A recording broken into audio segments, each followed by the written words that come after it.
there you are. I was hoping you would show up. Welcome, ladies and gentlemen. Welcome, welcome. This is the periodic table of history, and what we try to do here is put people that we've heard about into their time and into their geography. And we have two people this time. It's Cain and Abel. This story goes together. The Cain and Abel story happens a little after Adam and a little before Seth. Remember, Seth was the third person that we hear mentioned. That's the third son of Adam and Eve. So Cain and Abel in the Masoretic tradition would be put somewhere between 4114 BC and 3984 BC. Now that's going by Masoretic King James Version tradition.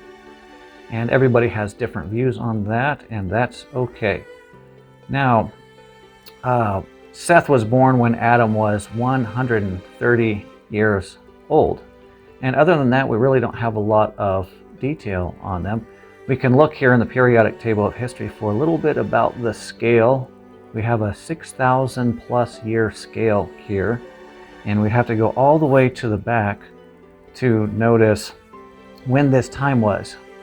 And notice the very long lives also. Like Adam lived to be 930 years old. So very long. So this takes up a huge era of time. And so Cain and Abel would be right there with Adam. And we get this story from Genesis 4. And Adam knew Eve, his wife, and she conceived and bare Cain and said, I have gotten a man from the Lord. And she again bare his brother Abel. And Abel was a keeper of sheep, but Cain was a tiller of the ground. So those are nice details for the story. And in process of time it came to pass that Cain brought of the fruit of the ground an offering unto the Lord. And Abel he also brought of the firstlings of his flock and of the fat thereof. And the Lord had respect unto Abel and to his offering. Well, we know where that's going to go right there. Two brothers, and one of them is favored by God based upon what he did there, what he offered, and possibly his attitude also, as Paul talks about in the New Testament. But unto Cain and to his offering he had not respect. And Cain was very wroth, and his countenance fell. So we have all been there. We know how that feels to be disappointed. So God goes on, If thou doest well, shalt thou not be accepted? And if thou doest not well, sin lieth at the door.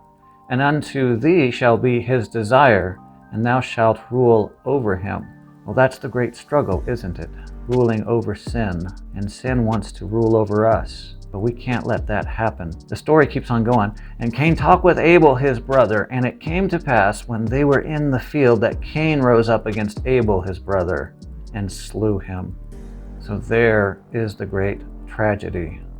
And the Lord said unto Cain, Where is Abel thy brother? And he said, I know not. Am I my brother's keeper? So there's a very popular line right there that all of us should have heard. Am I my brother's keeper? It comes right here from Genesis 4. And he said, What hast thou done? The voice of thy brother's blood crieth unto me from the ground. Have you ever wondered about that? That blood could cry from the ground, like it gives off some sort of communication. That'd be interesting to study. And now art thou cursed from the earth, which hath opened her mouth to receive thy brother's blood from thy hand. When thou tillest the ground, it shall not henceforth yield unto thee her strength.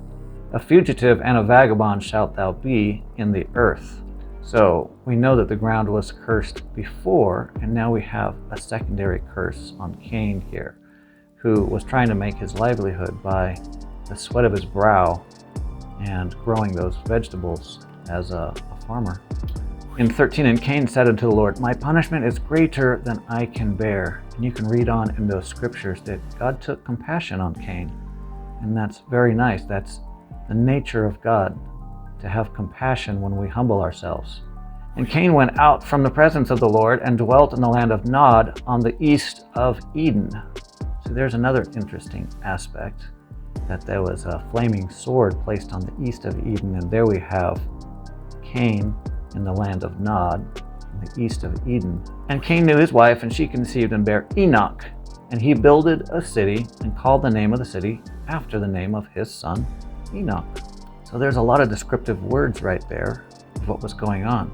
The story of Cain and Abel is a tragedy, and that seems to be the set for human existence. So what have you learned from your experience? What have you learned that's related to Cain and Abel, this brother versus brother kind of a story? You can help the next person out by writing your thoughts into the comments, your struggles and how you've overcome them. It's always good to keep up the faith that there is hope, there is always a way, and keep sin at bay so that we don't end up like Cain. I think that's something that I get out of this story.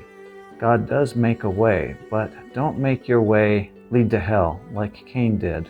So have hope in the nature of God and how He redeems us. Thanks a lot for watching and have a great day. We'll see you in the next video.